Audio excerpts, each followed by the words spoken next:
Srimad Bhagavatam, Canto 4, Chapter 4, Text 4. Translation and commentary by His Divine Grace, Srila A.C. Bhakti Vedanta Swami Prabhupada. Actually, better you lead there, because save my voice. Tam Anvagachan Dutavikramam Satim Sati Ekam Trinetra Anucharaha Sahasrashaha Saparshadayakshaha Manimat Mada Adayaha Puraha Vrisha Indraha Tarasa Gatavyathaha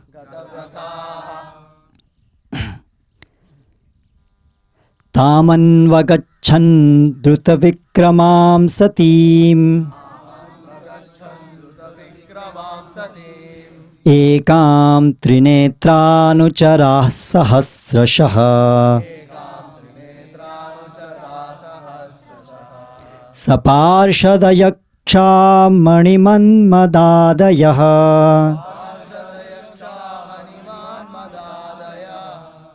Puro Vrishendrastarasagatavyathaha Tamanvagachan Drutavikramam Satim Ekam Trinetranucharah Sahasrashaha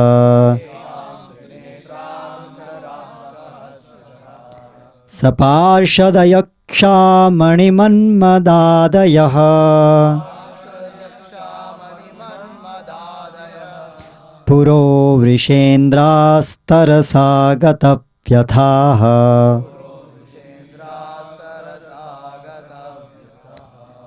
Tamanvagachan Drutavikramam Satim Ekam Trinetranucharah Sahasrashaha Saparshadayaksha Manimanmadadayaha Puro Vrishendrastarasagatavyathaha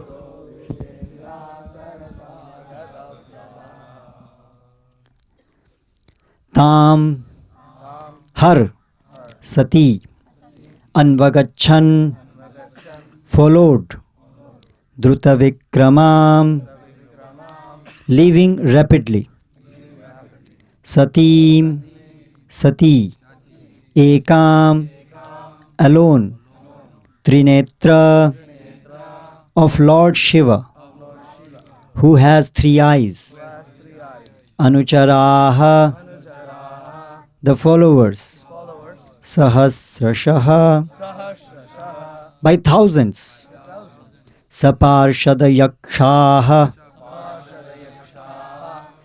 accompanied by his personal associates and the yakshas Manimat Mada Adayaha Maniman Mada etc. Puraha Vrisha Indraha having the Nandi bull in front Tarasa swiftly Gatavyathaha without fear. Translation and purport by His Divine Grace Srila A.C. Bhakti Vedanta Swami Srila Prabhupada. When they saw Sati living alone very rapidly, thousands of Lord Shiva's disciples, headed by Maniman and Mada, quickly followed her with his bull Nandi in front and accompanied by the yakshas. Purport: Sati was going very fast so that she might not be checked by her husband, but she was immediately followed by the many thousands of disciples of Lord Shiva, headed by the Yakshas, Maniman and Mada. The word Gadavyathaha used in this connection means without fear. Sati did not care that she was going alone. Therefore, she was almost fearless. The word Anucharaha is also significant, for it indicates that Lord Shiva's disciples were always ready to sacrifice anything for Lord Shiva.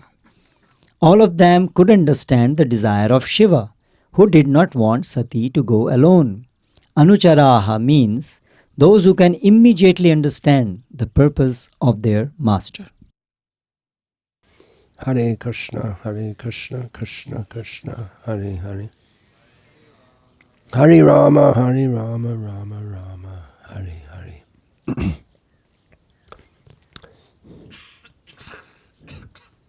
Janbuj Karke. Sati knew that she was doing wrong, but still she did it. You can't expect a good result from that. She was going very fast so that she might not be checked by her husband, knowing that she had a different opinion to her husband and she should have followed her husband. Just like in the last verse, she describes as she's described as Strina Vimudhadhi, being foolish due to her being a woman. So she knew all that, but still she deliberately did the wrong thing. And if such a big personality in the universe does something wrong, then we can't expect a good result of it. We find again in the 6th canto, Parvati cursing Chitraketu. She said to him that, why are you insulting Lord Shiva? Who do you think you are? When no one else. There are all these rishis assembled here. They didn't criticize Lord Shiva for having me, Parvati, on his lap. But she also thought that, she didn't think that, well, none of them responded to Chitraketu. That's also a fact. None of them didn't respond to Chitraketu, so why should she?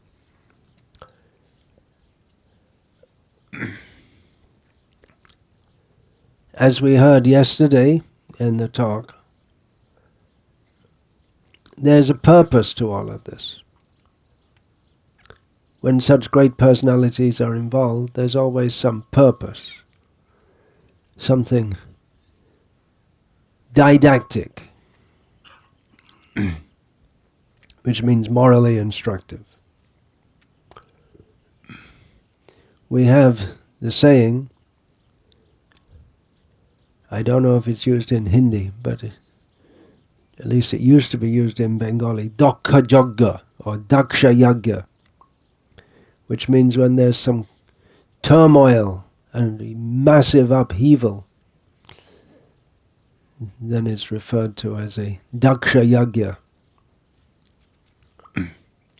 What turmoil comes from not following her husband. That is to be seen in this chapter. We already get a clue how this chapter is going to unfold if you happen to be going through it for the first time. As Parikshit Maharaj is, presumably, or maybe, he doesn't, from Parikshit Maharaj's questions, it seems that he doesn't know many of the things that we know very well, because we've heard the Bhagavatam so much. But he maybe doesn't know. Just like at the end of the, the end of the narration of Vritrasura, then Shukadev says, I heard it previously from my father, from Narada, and from one other thing, Angira. So the rishis had the time Personalities like Shukadev had the time to hear all these things. And it is part of the culture that Kshatriya should also hear such things, but maybe Parikshit didn't know. So if you didn't know, you get a clue by seeing the chapter title, which is given here, Sati quits her body. So one major lesson to be taken from this is to follow Dharma by following your authority. Sati's husband, her authority, her guru was Shiva. She didn't follow, and it resulted in disaster. She couldn't understand why in this instance she should follow. She thought, anyway, I know, according to Dharma I should follow, but according to what I feel like, I shouldn't follow. She gave her reasons also. She had her reasons. Everyone has their reasons. Arjuna has his reasons for not fighting, which they are actually very good reasons. But then Krishna had his reasons. And ultimately, Arjuna agreed to follow Krishna's reasoning.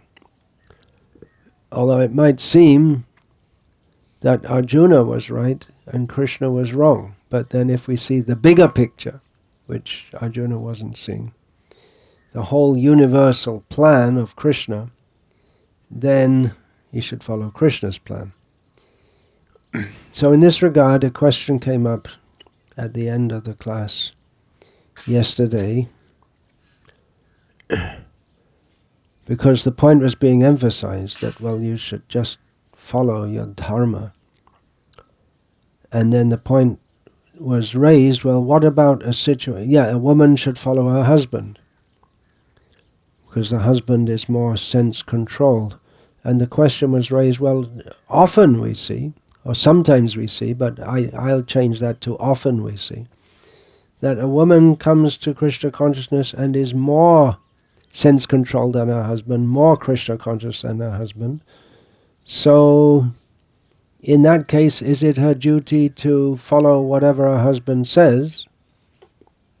Is that right? Is that how the question was put?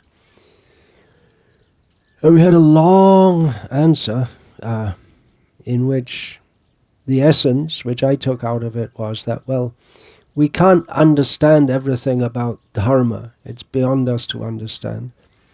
But we should just follow anyway what our dharma is.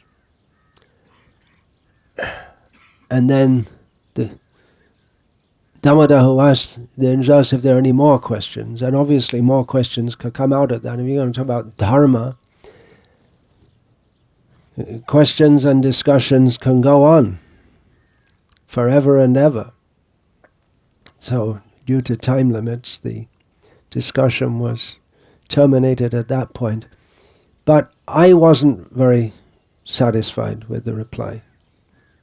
Although it's true on one level,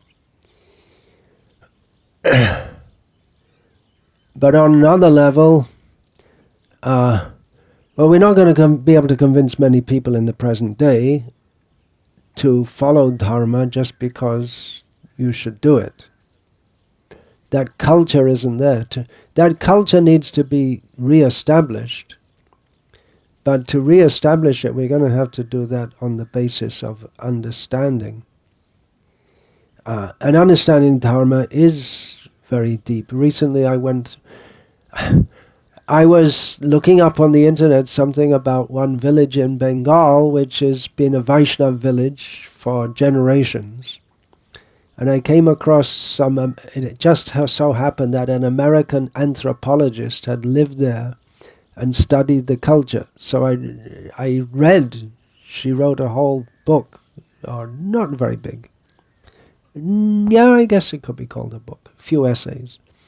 Getting really, because she spent, as anthropologists do, she spent hours and hours over 1.5 years talking with people and trying to understand their motives and why they think like this, why they do like that, and what they do and why they do it. But she missed the whole point. She probably got it, but she didn't highlight it. But she didn't understand it in our heart, that the basis of it is Dharma. And that it was a Vaishnava village was only mentioned in passing. She didn't get into that at all. Because how much can you do when you're studying something? But the whole point that this Indian culture, Indian Hindu culture, as it stands today, if we say Indian culture, actually, of course, the culture is always, it's never heterogeneous in any part of the world. But, it is always heterogeneous, never homogeneous. In other words, it's not just one thing, but it's very varied with various nuances. But we speak of Indian culture, but the Indian Muslim culture is very different to Indian Hindu culture, although there are influences, no doubt. But the basis of it is Dharma, and that's under massive attack at the present time, both ideologically and behaviorally. I was unpleasantly surprised in Puri just now to see the number of women going around with Western-type skirts, and the sari wearing was mostly just older, Oriya, what you would call lower class women. That was in Puri. If you go interior, it'd be different. But in Delhi, we might not be so surprised. Delhi, Bombay, Pune, but Puri, it's because it's a holiday place. People come to enjoy, I guess. But otherwise, Orissa is very traditional generally. Backward, they call it. Yeah, that's also a factor because it's not so economically well developed. So anyway, I wasn't very satisfied with that answer. One thing, if you just say you can't understand it and you should just follow it, we're not going to be able to convince many people to follow it. And that's one thing. When I remember I was first in India in the 1970s, we often used to hear people talking about Hindu rituals, and they didn't like the idea. You saw so many rituals and no one understands what they are, and what's the point? We often used to hear this. And actually they didn't understand. I remember in Vizag, this was Vishakhapatnam, the nearest major city to here, I guess. There was some young priest, he was chanted a whole bunch of mantras, and when it finished, I asked him what they meant. He said, I don't know, I don't have to. My father taught me, and he never taught me what he... And that's something like the Kama Mimamsa idea. You don't have to know you just do it, that's all, and you get the result. Just like when you put on your computer, you don't have to know how it works, you just use it, that's all. So you just say the mantras, and you don't have to know what they mean, you just chant them, that's all. So,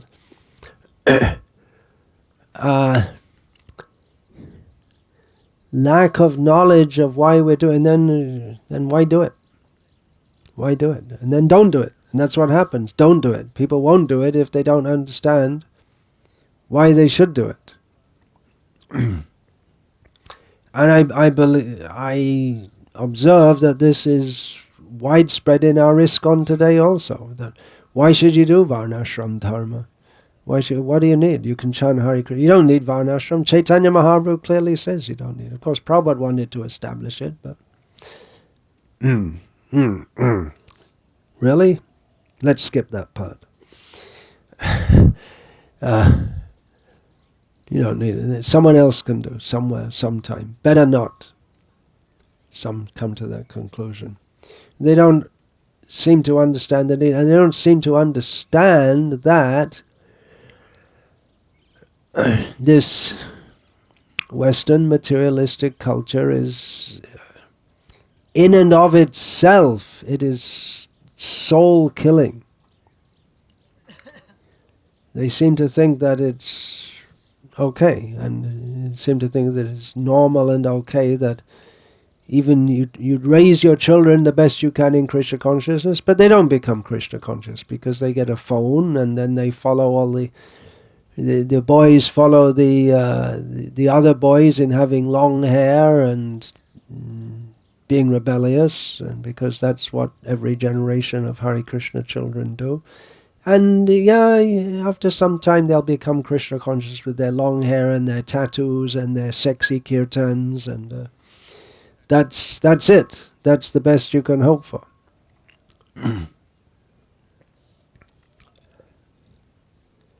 So I wasn't very satisfied. I thought also that if we tell that this principle could be very much,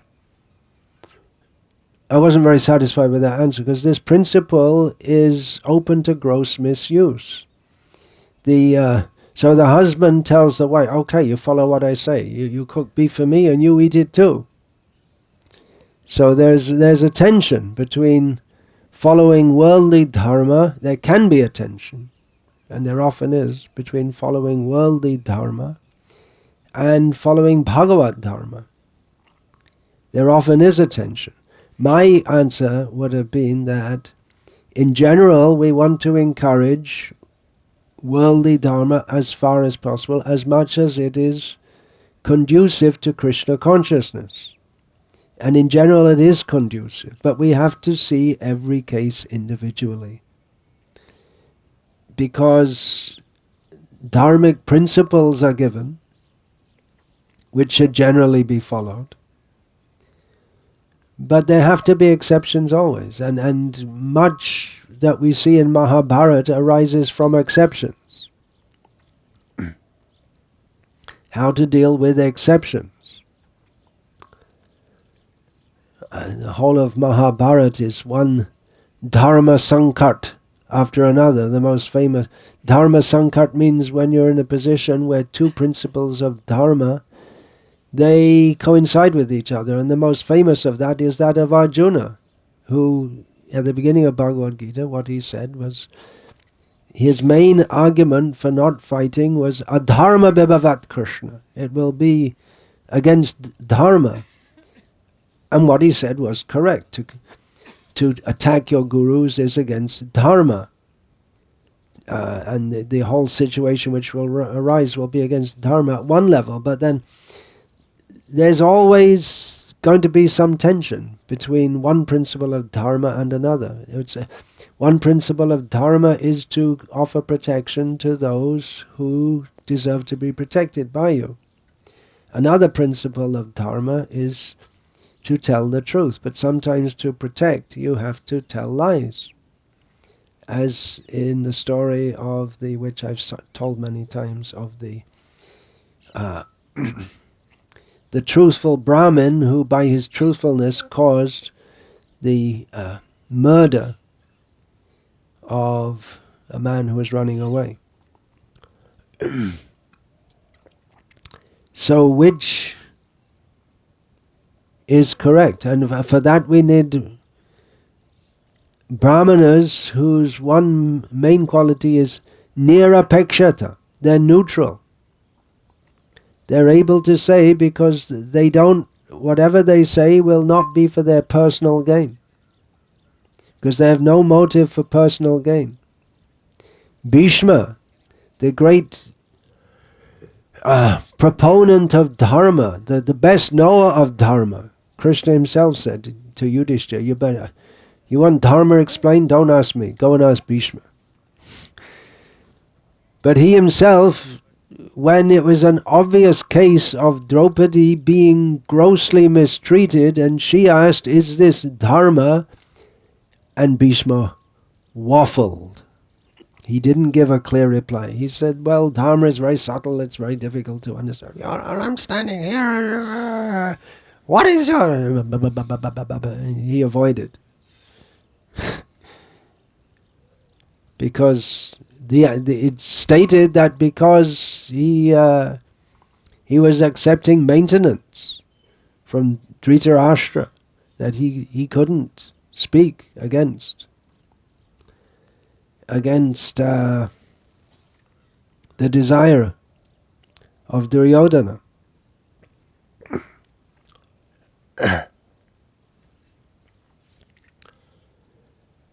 So we have it's a very delicate thing, and re-establishing is a great challenge. The whole culture, it requires everyone to participate in it. Everyone has to have the same understanding, but even that idea is preached against in the educational institutions, that you should have your own idea. Don't follow anyone else's idea. And if you accept that idea, then you're following someone else's idea. You follow the idea to have your own, you should just think for yourself and have your own ideas, and if you accept that, then you're following someone else's idea. You can't avoid it. So we're trying to establish better to follow Krishna's idea.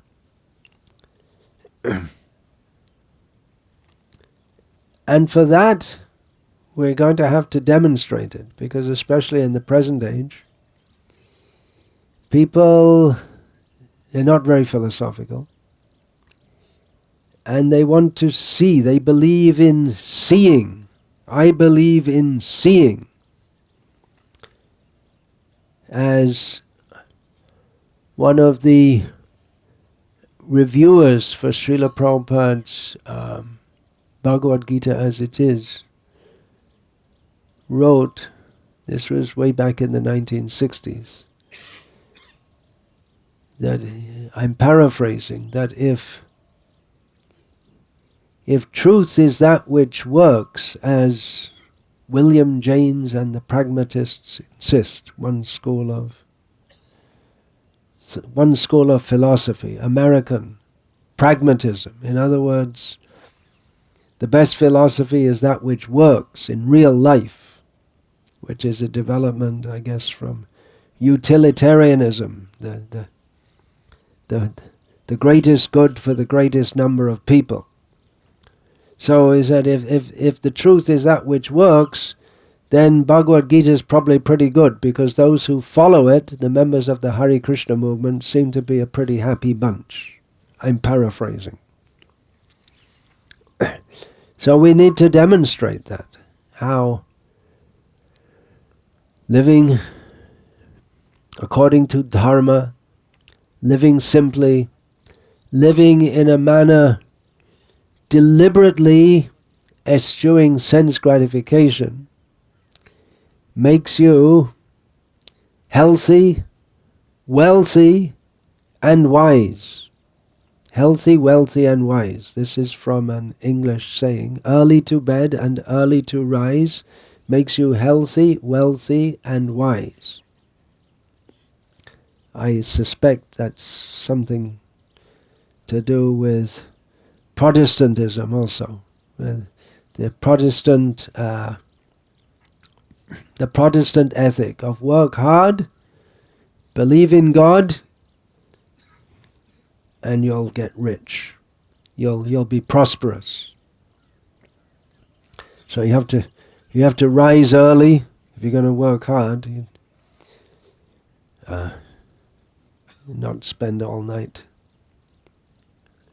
dilly-dallying around.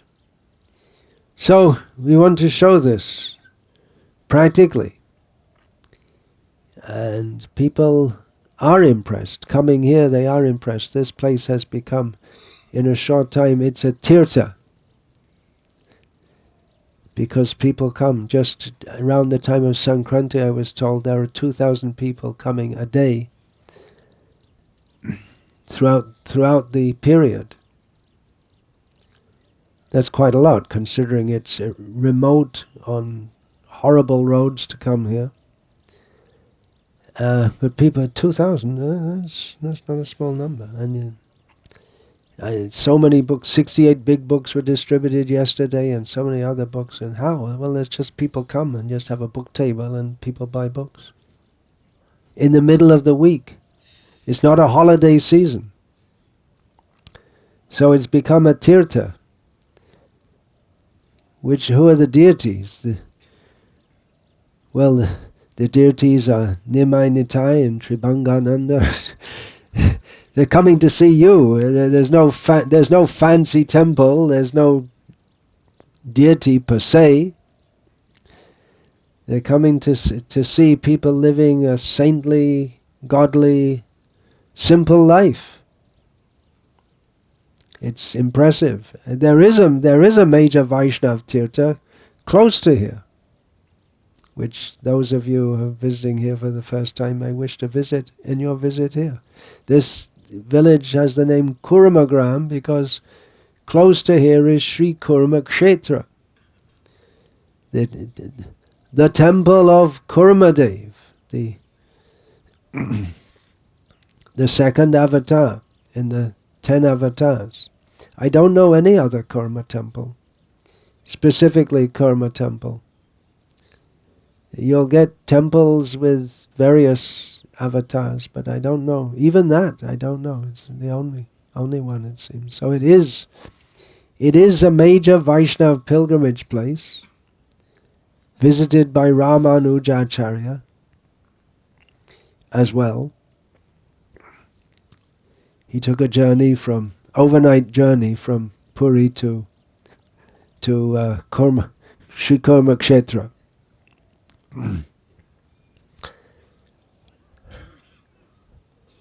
And presumably many people are going there also, but they're coming here. So it is something which has its appeal. That it's a preaching point also. As long as we just talk about it, no one's going to take it seriously. We have to demonstrate it also.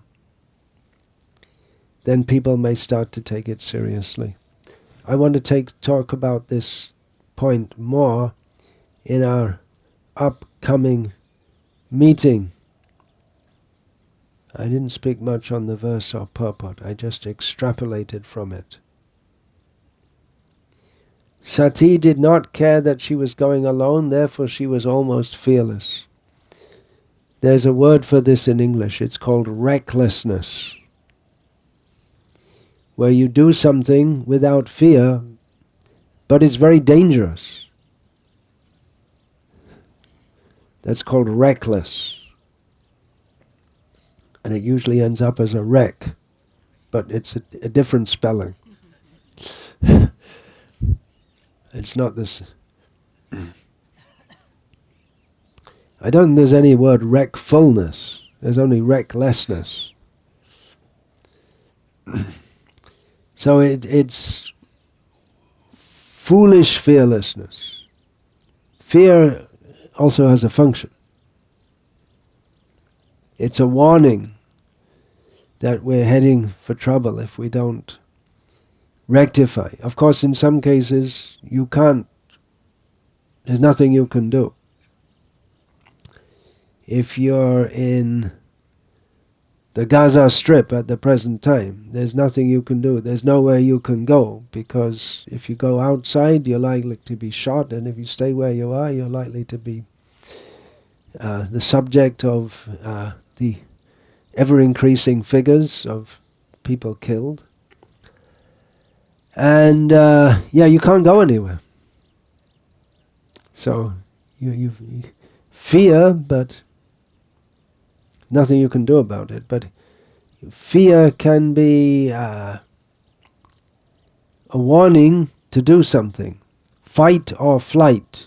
Either fight back against that which is threatening you, or run away. So it's a warning system also. But to be fearful is it's part of material existence. It's also important for aspiring transcendentalists to fear doing the wrong thing. We should be afraid. If we don't have pure love for Krishna, we should be afraid. If I don't follow sadhana, if I don't follow the four regulative principles, then I'll Mrityu samsara vartmani. I'll fall back into the horrible cycle of birth and death. At least we should be, for the very minimum reason, we should follow, and that applies to dharma also. Why should a widow not dress nicely, not eat nicely, not laugh, this, that? Well, it could be fear of social ostracism. And it could be also, well, fear that by doing those things, I'll cause pain to my husband in his next life, and I'll also have to suffer. So out of fear, a lot of dharma, a lot of the following of dharma, unless there's a motive to please Krishna, a lot of it is out of fear of the bad consequences. On the one hand, there is the lure of having a happy, materially happy future. And there's also the fear, if you do something wrong, you're going to have to suffer for that. And that's there in the Garuda Purana, read out at the deaths. It's too late at the time of death. They read out all the consequences, all the bad things, all the bad results you're going to get from all the bad things you do. But other people get to hear it. Probably at funerals, they're going to start having Bollywood music. They started having it at weddings, right? So why not at funerals? Why be miserable? Yavat jivet sukham jivet. As long as you live, be happy. I'm going to have to die soon, so let's have a Bollywood dance now. You never know how bad the society can become. It's hard to imagine. We couldn't have imagined a generation earlier, even a generation earlier, that transgenderism, even what is transgenderism? I never even heard of it. I mean, maybe you have that in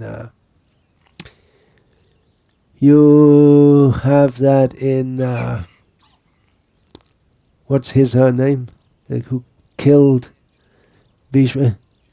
Shikandi, yeah, in Shikandi. You have that in Shikandi, and then who is that also? Caused by Brihanala, yeah, that's something like that. He's cursed to become a woman. What's his name? Cursed to become a woman, then he's 1 month a woman, not one. Anyway. No. Puru took the old age of Yayati. Anyway, that's there in the 8th canto. Sudyumna becomes a woman and then a man. So there are things like that. But to be promoted as a regular part of human society. Someone sent me a clip, YouTube clip. I mean, every day I get sent, and great majority I don't bother following them, but one of them I did. And it was a BBC interview of a man dressed as a woman with a full pink dress and pink tights and high heels, super feminine. Women themselves, even women who are being feminine, don't be that feminine. And having an interview with him like he's a completely normal person.